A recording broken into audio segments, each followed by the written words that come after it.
Hey everybody, hope you're having a good week. This week we're going to be looking at midline, amplitude, and period from the equation of a sine slash cosine function. Sine and cosine, it honestly, when we're looking at midline, amplitude, and period, they're not much different. Last week, Mr. Mangold talked to you about finding the midline, amplitude, and period from the graph of a sine function. This week we're going to be given the equation and we have to determine those three things. I've got a little cartoon here. I don't know if anybody watches Seinfeld, and they do a little pun here, sine. Okay. So the equation of a sine function, I know you're seeing all these parts and you're like, whoa. But what we're really going to focus on this week is the amplitude, the period, and this vertical shift. The vertical shift is the same thing as that midline.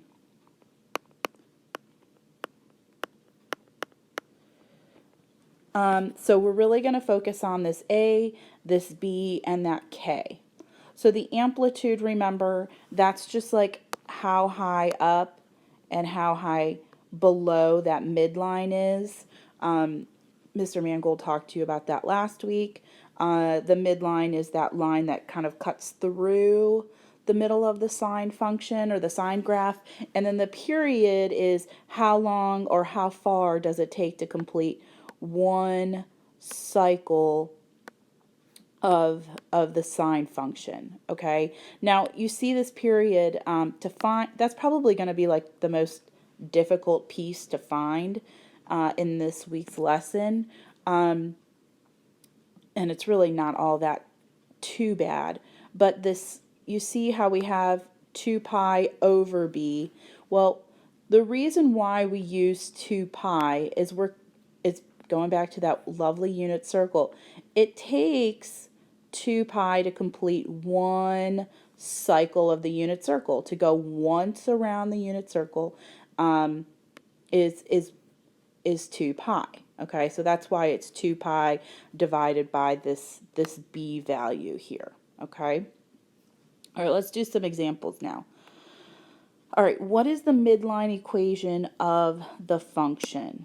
Okay, the midline equation. So remember here, the midline equation is just that line that kind of goes through the curve, or this vertical shift. So this last number here on the end. So the midline equation for this first example would be y equals 4. And that would be it. Okay. Here I've got another one, but it's -7. So we would use y equals -7. Okay. Just getting it straight from the equation. It's just those last numbers there. That's your midline. All right, let's take it up a little bit. Let's find the amplitude. Okay, so going back to my original equation, let's change colors here. Amplitude is this A value out front. Notice though, they're looking at the absolute value. Okay, if you remember last week, Mr. Mangold talked about amplitude as being that distance of the max or the min from that midline. Okay, so it's a distance, so that's why we're using absolute value. So it's just going to be, so for this first one here, we've got that 3 out front. It's just the absolute value of 3, or 3 would be the amplitude here. For the next one, absolute value of -4, which is just 4. Hey, notice, see how this is a cosine?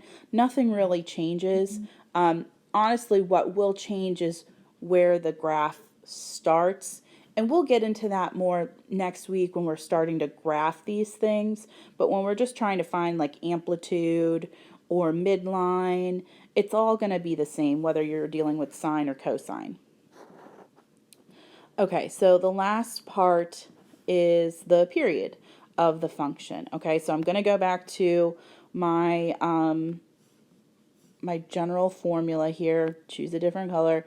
The period is this b value. So we want 2 pi over b. So 2 pi over whatever number we have here. So here we've got this 2. So I want 2 pi over b, or 2 pi over 2. Well, that's just going to reduce down to pi. So that would be the period of that function. Okay, that's all I can do is just simplify that. And I believe when we're doing Khan Academy, if you leave it as 2 pi over 2, they'll accept that.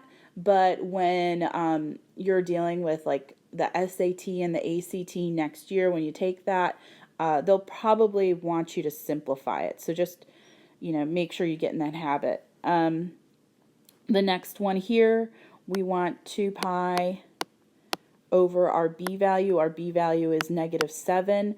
I can't really simplify 2 pi over 7, so I'm going to leave that, like 2 over 7 doesn't reduce, so that's why I'm going to leave it just like that.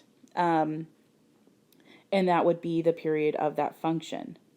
Okay, let us know if you have any questions with this stuff, and see you next week.